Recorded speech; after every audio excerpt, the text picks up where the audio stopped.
সেদিন তোমাদের বলেছিলাম যে এর পরের দিন আমি তোমাদের চিংড়ি মাছের মালাইকারিটা কিভাবে করেছি সেটা দেখাবো। তো চলো আজকে মালাইকারি আমি কিভাবে করেছি সেটাই তোমাদের সাথে শেয়ার করি। তো প্রথমেই একটা ব্লেন্ডারে পরিমাপ মতো দুটো কুচনো পেঁয়াজ, একটার মতো রসুন, কিছুটা আদা কুচি আর একটা টমেটো কুচি নিয়ে সেটাকে সুন্দর করে পেস্ট করে নিলাম। চিংড়ি মাছের মালাইকারি যেহেতু নারকেলের দুধ ছাড়া অসম্পূর্ণ, তাই একটা নারকেলকে ফাটিয়ে নিলাম।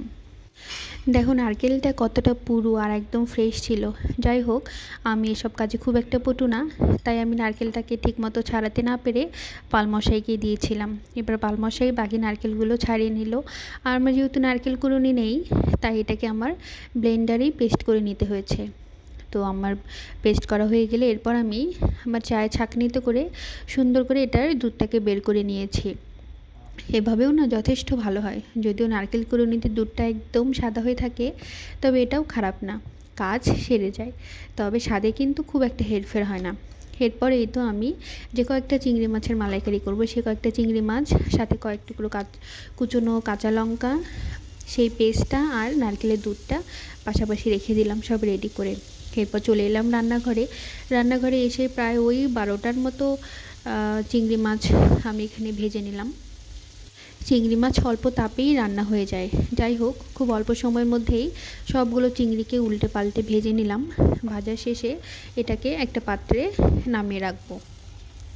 চিংড়ি মাছের মালাইকারিটা আমি আসলে আগে রান্না করতে পারতাম না। বিয়ের পর আমার শাশুড়ি মায়ের কাছেই এটা আমি রান্না করতে শিখেছি।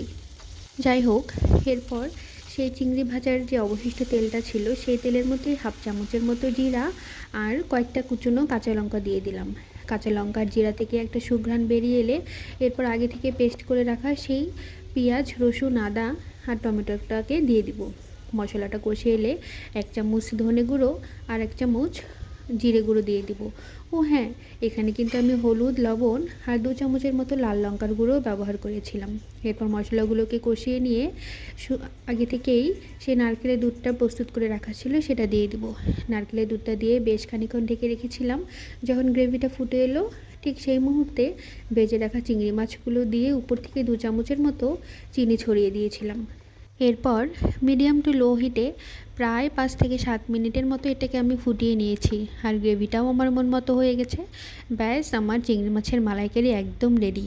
যদিও আমার শাশুড়ি মায়ের মতো এতটা স্বাদ হয় না, তবে খারাপ হয় না খেতে। চিংড়ি মাছের মালাইকারিটা পোলাও, গরম ভাত, যেটাই বলো না কেন, সবটার সাথে অতুলনীয়। আজকের ব্লগটা এই পর্যন্তই। তোমরা ভালো থেকো, সুস্থ থেকো।